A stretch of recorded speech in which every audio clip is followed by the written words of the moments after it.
Atenção, vamos lá? Microfone ligado. Estou em cima da escada e eu tenho que sentar porque a Bel é baixinha, né? Eu não vou botar um tijolinho pra Bel ficar de pé dentro da Tiny House. Aliás, nós estamos dentro da Tiny House, Bel. Yes! Por que nós estamos na Tiny House? Porque nós estamos ansiosos. Porque vocês estão ansiosos, morrendo de curiosidade. Todos nós estamos ansiosos, porque a gente quer ver logo essa Tiny House do Brasil pronta. A gente quer logo morar na Tiny House. E hoje tá chovendo, hoje tá gostoso pra ficar aqui dentro. E aí falamos, vamos gravar um vídeo lá dentro da Tiny House, né? Exatamente. Mas sobre o que é esse vídeo?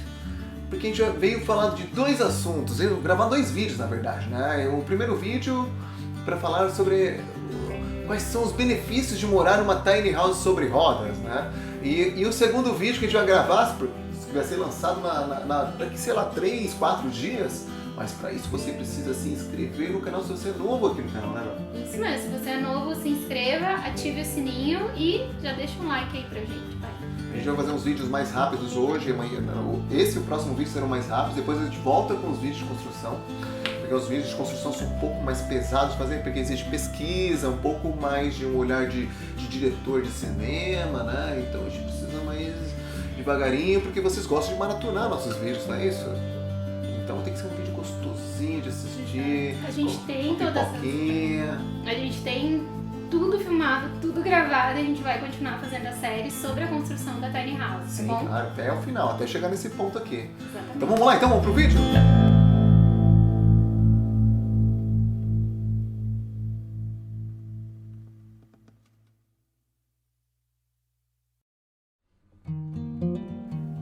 Pode ser difícil desapegar daquilo que nos faz mal, mas a sensação de liberdade certamente compensa todo o esforço no final. Liberdade é ser capaz de amar sem pertencer e viver sem dominar. Liberdade de voar num horizonte qualquer.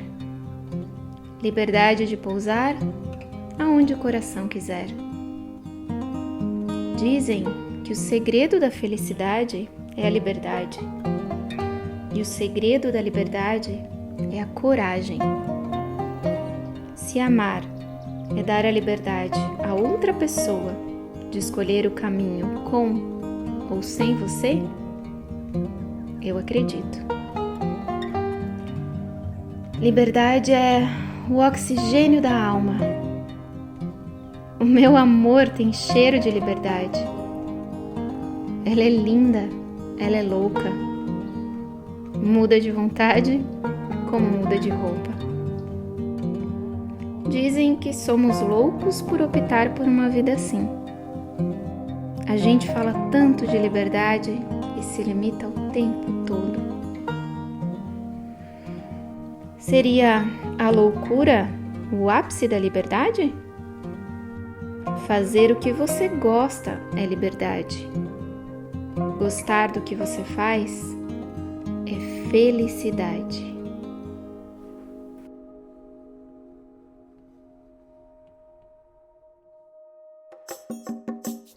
Vamos lá então, o assunto de hoje é quais são os benefícios de se morar numa tiny house sobre rodas e por que escolher uma tiny house sobre rodas. O nosso foco aqui é falar o benefício desse tipo de tiny house. Tiny house é só isso? Só existe sobre rodas? Não, claro que não. A nomenclatura, o termo usado para tiny house, segundo o movimento, né, nos Estados Unidos, são casas com menos de 42 metros quadrados que englobam todo esse estilo de vida por trás de uma tiny house. Então não é apenas uma metragem de casa pequenininha ou de um apartamento pequeno, né? Se eu moro numa casa pequenininha, não necessariamente estou morando numa tiny house. A tiny house ele tem espaços muito bem utilizados, né? Tem todo um contexto de sustentabilidade, essa escolha do material, você saber onde você está entrando, quais são os materiais que vocês utilizaram, quais são os cantinhos que tiver, todos os cantinhos são úteis, na verdade, né? São todos multifuncionais. Todos não, né? Mas tem bastante multifuncionalidades na casa, então não permite que a gente gere um canto de acúmulo, né? Que é muito comum em casas que não tem esse conceito de tiny house bem desenvolvido. Ou que você tem um espaço da casa que não é nunca utilizado, na verdade, né? É isso.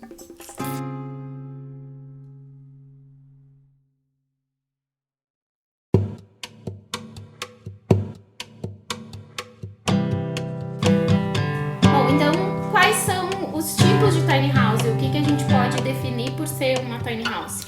Uma tiny house pode ser, por exemplo, uma casa container.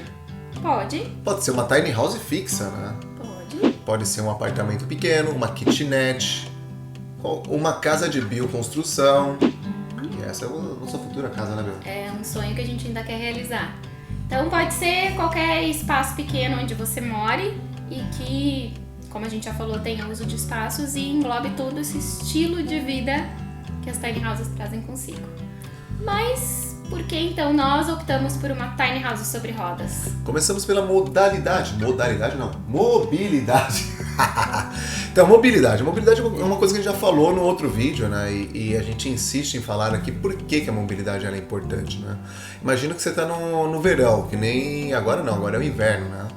A gente tá no inverno, não, né? Na verdade é outono, mas tá frio. No outono. Tá frio, mas lá tá fora. bem frio. Aí o solzinho entra aqui na casa e dá uma aquecida na casa. Então ele aquece naturalmente a tiny house, né? Então você pode pegar a casa que tem, por exemplo, uma tiny house que tem bastante janela para um lado e você vira ele pro face norte. Aí o que acontece? Você prioriza a entrada de sol quase durante todo o dia, né? Então o que acontece? Você minimiza o uso de aquecedores, queimas de lenha para aquecer, uso de gás, né? Ou uso de energia elétrica para aquecer a tiny house. E no verão é exatamente o oposto, não é? Você consegue virar a casa para que ela pegue a menor quantidade de sol possível, principalmente no horário forte. E aí você consegue climatizar ela naturalmente. Basta abrir as janelas, deixar as janelas viradas para a sombra e aí você faz um uso mínimo de ventilador e menor ainda do ar-condicionado, por exemplo. Outro contexto que é interessante, porque assim, a tiny house ele tem vários quadros, né? Cada janela é um quadro vivo, né? Ele é convidativo para o ambiente externo, então ele tem muitas janelas. Pode reparar quando você procura tiny house, imagina uma caixa grande assim, com um cômodo integrado, só que dentro de uma casa comum você vai ter uma janela, por exemplo, 2 janelas no máximo, né? Uma casa comum, né? Em cada cômodo, né? Em cada cômodo, olha lá. E aqui numa tiny house tem 9 janelas, no caso da nossa casa, tem 9 janelas espalhadas aqui. Desse lado, só desse lado aqui, ó, dessa parede aqui, nós temos 1, 2, 3, 4, 5, 6 janelas, né? E uma gigante bem atrás dessa câmera aí, ó, bem atrás aí, que é o Window Nuke, que vocês já viram foto lá no Instagram, né? Se vocês não têm o nosso Instagram, aqui, ó. Vai lá ver a Bel coloca um monte de coisas lá sobre bastidores, fotografias do dia a dia, né, Bel? Isso mesmo, a gente usa as redes sociais para divulgar um pouquinho do nosso dia a dia, das coisas que a gente está fazendo. Sobre a construção também. Sobre a construção, dos materiais que a gente está escolhendo, então tá tudo lá. Aliás, a Bel tá bem mais na frente do que eu, porque o YouTube quem atualiza sou eu, então eu tô bem atrasado, né? Preciso atualizar o vídeo de construção. É que tá muito trabalho, são 3 dias de edição. Vamos lá. Mas e aí, a mobilidade, qual que é a outra vantagem, né? Como eu falei pra vocês, uma casa tem bastante janelas, às vezes você quer priorizar uma determinada vista, né? Então você quer, sei lá, colocar a vista para um contexto XYZ, sei lá, olhar para a floresta. Só que às vezes você não quer ficar olhando para a floresta porque, sei lá, você enjoou da floresta. Aí você quer olhar para a estradinha de entrada, ou olhar para aquele lago maravilhoso que você quer. Então você tem essa opção de você mudar além da casinha de lugar, assim, no terreno, você consegue mudar a sua visão e o seu posicionamento dentro de qualquer distância. Outra vantagem da mobilidade é, digamos que você mora numa cidade muito grande, que a grande maioria da população brasileira tá localizada, né, nas capitais e nas grandes cidades. E aí você mora num determinado lugar e consegue o emprego dos teus sonhos, a gente já falou isso, já dei esse exemplo, lá do outro lado da cidade. Ao invés de você perder 1 hora ou 2 horas num trânsito ou no transporte público, você ter a opção de procurar um terreno perto desse novo trabalho, você não precisa mudar de casa. Você pode apenas mudar de localização da tua casa, né? Só achar um novo terreno e estacionar ela mais perto do trabalho. Ou outra cidade, né? É muito comum agora as profissões de nômades digitais, né? Ou pessoas que trabalham, sei lá, uma concessão aqui, principalmente alguns funcionários públicos, uma concessão numa cidade, uma concessão em outra, que é mais engenheiros de obra, né, cara? Às vezes tem uma obra enorme que o cara vai ter que ficar bastante tempo lá, nada melhor do que você levar o seu conforto, né, cara? Mais gostoso, todo dia você se sente indo pra casa, voltando pra casa, não tem que fazer mala. Isso é um dos sonhos e pertinho da gente realizar aqui na Tiny Houses e no Brasil. Né? Exatamente. E outra vantagem é o IPTU e o PVA, né? Como vocês sabem, o reboque, né? A Tiny House ele vai ser uma categoria de reboque, né? O reboque é qualquer veículo que é puxado, traçado ou puxado por um cavalo, né? O que significa isso? Você pega uma carretinha atrás, tem 2 ou mais rodas, né? E você coloca no veículo e o veículo vai puxar e vai fazer essa articulação. Isso se chama reboque, que é o caso da Tiny House. Tiny House é o reboque também. Só que ele é da categoria trailer, porque tem cama, banheiro, tem, né? E especial, porque ele não é só recreativo, né? Ele é uma moradia, né? Se você não assistiu o vídeo que a gente fez exatamente sobre isso, sobre a legislação, a gente vai deixar o link aqui em cima para você assistir, onde a gente explica como que a Tiny House é categorizada segundo o Denatran e segundo as leis brasileiras de trânsito. Legal. E qual que é a grande vantagem por que ela é o Por que fato... ela não paga IPTU ou IPVA? Porque ela é um reboque. Reboque não paga IPTU e não paga IPVA. E não paga IPTU porque ele não é uma casa com fundação, construção, uma habitação, não é um imóvel, né? Propriamente dito. Propriamente dito, exato. E agora não é IPVA por quê, Bel? Ela não é IPVA porque ela não é motorizada. Ela é um reboque. Não é um veículo automotivo, Isso. VA lá do IPVA, né? E o fato dela não incidir o IPTU que é a grande vantagem, né? Porque ela que dá liberdade, ela que dá a maximização da mobilidade. Vamos supor que eu tenho uma casa fixa, que eu possa mudar. Por exemplo, a casa container, ou uma pré-montada, ou uma tiny house fixa, que seja com uma base removível, igual da Build Tiny, que é aquela casa maravilhosa que a gente também quer fabricar no Brasil. Se você quer uma tiny house como essa, vai lá na Tiny House do Brasil. Eu sou projetista lá, estou ajudando eles, dando consultoria para eles, em troca de tudo isso que eles nos ajudaram aqui, né? Vamos lá, então essas casas, quando você coloca no terreno, por ser fixa, né, dependendo da legislação local, do plano diretor local, ela pode sim incidir o IPTU. Então significa que te impedirá de alugar terrenos, né? Que é o caso da Tiny House, né? O caso da Tiny House, o fato de ela não ter IPTU nem PVA, por ela não ser fixa, não ter fundação, né? Não se caracterizar como um imóvel, mas sim como um veículo licenciado, que você paga licenciamento anualmente, né? Por causa da placa. Você, quando alugar um terreno, né? Você não vai aumentar o IPTU daquela pessoa que está alugando o terreno. Então você não tem nenhum impacto financeiro na vida daquela pessoa que você fez uma parceria, ou pediu para alugar o terreno, né? Porque o único impacto financeiro que ele vai ter é positivo, né? Que você vai contribuir de uma forma. Ou seja, o aluguel financeiramente, ou será uma parceria de limpeza do terreno, tomar conta para ele, qualquer outra coisa que você possa vir oferecer para ele. E tem a questão também, eu acho que, né, é uma outra vantagem, um outro benefício quando a gente pensa na quantidade de terrenos que a gente tem hoje no Brasil que tem área protegida, né? Então a gente vê muito anúncio de terreno que fala dessa área toda só pode construir 10%, só pode construir 20%. Ou às vezes tem até terrenos que basicamente não pode construir nada, né? Que são áreas protegidas 100%. Que eu acho assim, o que eu acho interessante no movimento Tiny House, né? Se você tem pouco dinheiro, uma baixa renda, por exemplo, e quer comprar um terreno, com uma tiny house fica até mais barato. Por quê? Porque você pode morar numa área de preservação ambiental. Mas, cara, Robson, você está pedindo para o pessoal explorar o meio ambiente? Não. Pelo contrário, a tiny house, ele permite você morar porque ele tem baixíssimo impacto ambiental. Isso significa que o terreno na mão de boas pessoas vai fazer com que a gente conserve essa área ambiental. No máximo que vai acontecer é ter uma hortinha, não vai me colocar um monte de gado, boi lá para comer o meio do mato ainda.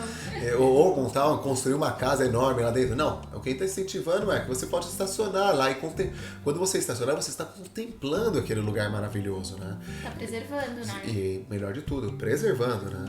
E outra vantagem é justamente de você ter a casa ser mais alta, né?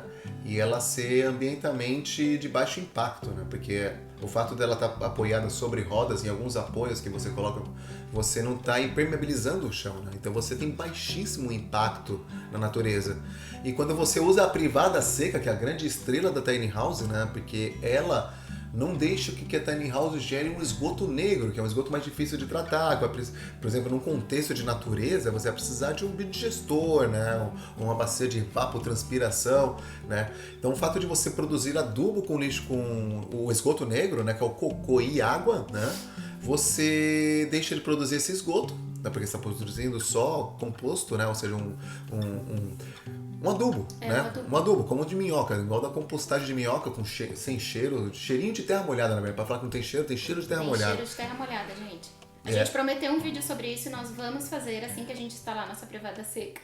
E aí, quando a gente começar a usar de fato e querer mostrar isso em termos práticos, né? Mais legal do que você só apresentar e não conhecer só pela bibliografia. Não, vamos usar, vamos fazer de fato um review bom para vocês, né? Com experiência. Com experiência. Então, o fato de você não produzir o lixo negro, né? O esgoto negro, vocês têm o quê? Uma água cinza, que é água de louça, do banho, da máquina de lavar roupa, o xixi, né? E aí aliado com o uso, como fala? Consciente de produtos. Uso consciente. A gente só usa produtos biodegradáveis, tanto sabão para lavar roupa, como detergente ou shampoo, sabonete, creme dental. Produtos de limpeza são todos biodegradáveis, ou que a gente produz nós mesmos, né? Que a gente foi aprendendo na internet a produzir, ou que a gente compra de empresas que a gente sabe que são conscientes e de fato usam produtos naturais, né? Exatamente. E aí a gente vai acaba gerando uma água cinza praticamente biodegradável, limpa e que pode ir para regar plantas, para regar árvores, direto para a natureza, ou até dependendo de passar por um processo de filtragem, ela pode ir para regar a horta mesmo, das coisas que a gente produz e consome aqui em casa. Tem diversas formas de fazer isso, né? As bacias de evapotranspiração, tem outros tipos de biodigestores, tem as plantas que fazem, por exemplo, bananeira, né? Uma grande filtradora desse tipo de água, né? A gente falou um pouquinho sobre isso no vídeo do Davi Rocha, né? Exatamente. Vamos deixar o card aqui pra vocês também. É uma casa, pra quem não viu ainda, uma casa totalmente off-grid, perto de Curitiba, fantástica. E tem muitos assuntos pra gente falar quando a gente mudar pra essa casa. Vocês vão se vocês já estão apaixonados só pelas fotografias e nunca entraram numa tiny house, imagina quando você entrar e ver isso sendo praticado no Brasil. Como é que é uma vida dentro de uma tiny house? Aí vocês vão se apaixonar de fato. Outra vantagem, Bel, qual que é a outra vantagem das tiny houses? Tem uma colinha aqui do lado. Pra gente não esquecer de falar nada. Já anota todas as coisas aqui, vai olhando pro lado, só pescoçando assim, ó, tá colando. O que tá chamando a atenção, né?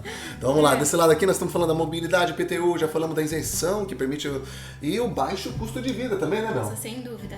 Baixíssimo custo de vida, porque é uma casa de 20 e poucos metros quadrados, que tem 9 janelas, então de dia praticamente não vai ser necessário nenhuma iluminação artificial.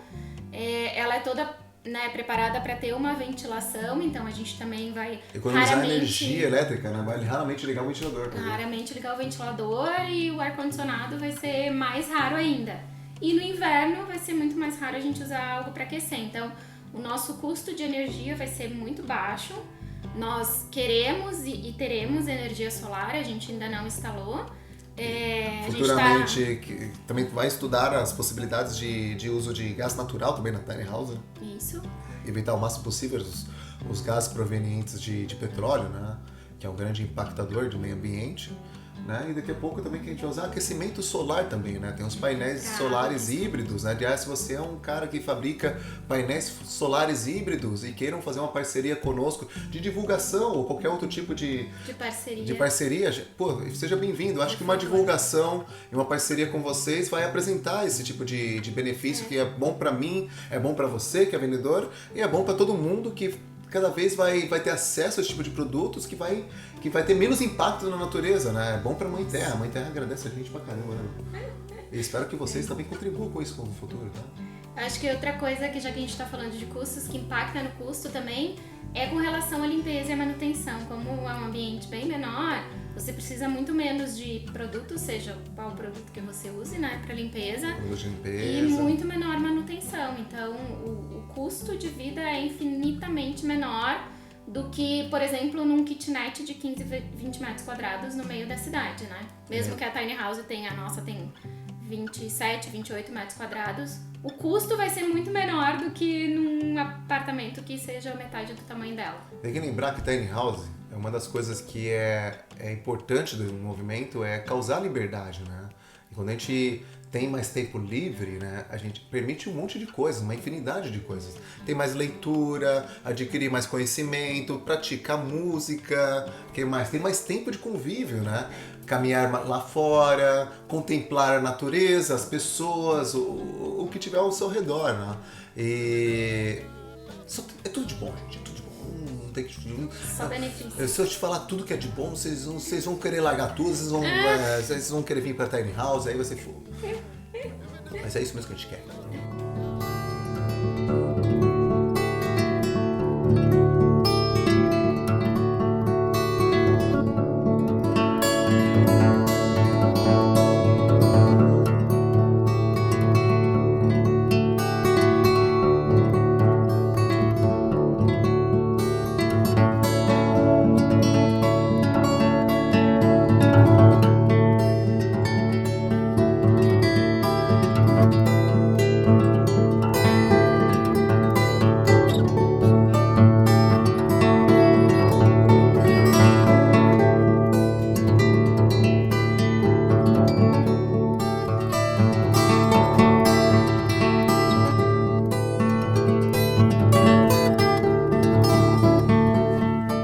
Licenciamento, Robson, de uma tiny house é muito caro? Eu perguntei pra mim, vai responder, hein?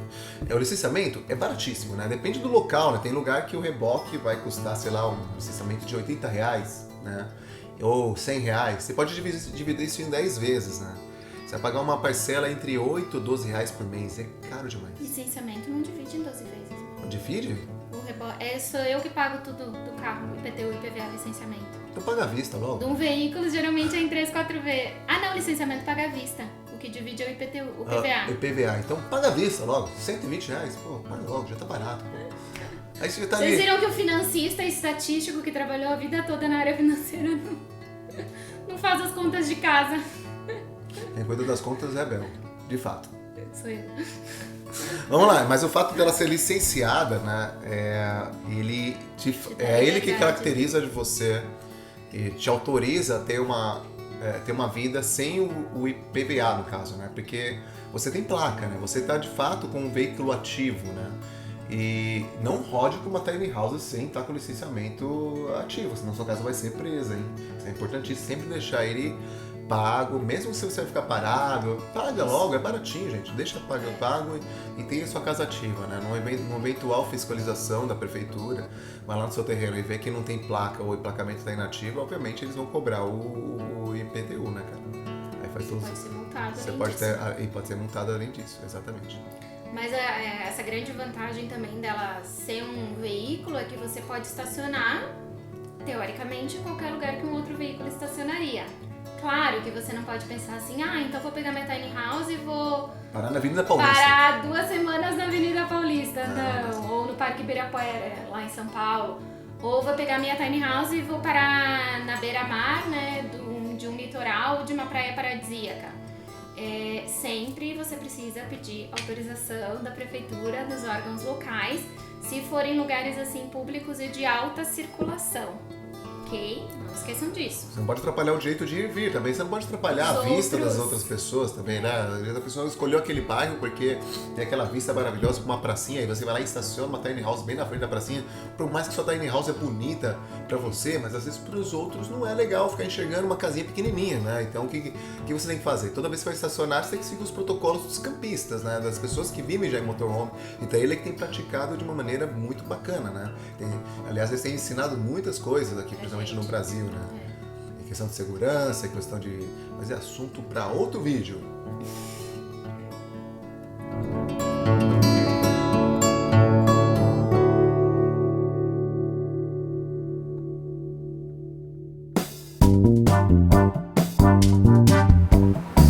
Então, estamos de volta. A Bel tá machucada. O que aconteceu, Bel? Um acidente, foi fazer uma arte, saí pela janela da tiny house, pela janela grandona e desequilibrei total, errei o pé e de lado. Caí de lado.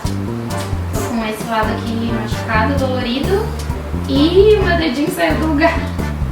Agora já tá no lugar de volta, mas são 2 semanas aí de repouso, então 2 semanas que eu não tenho como ajudar fisicamente no término da construção.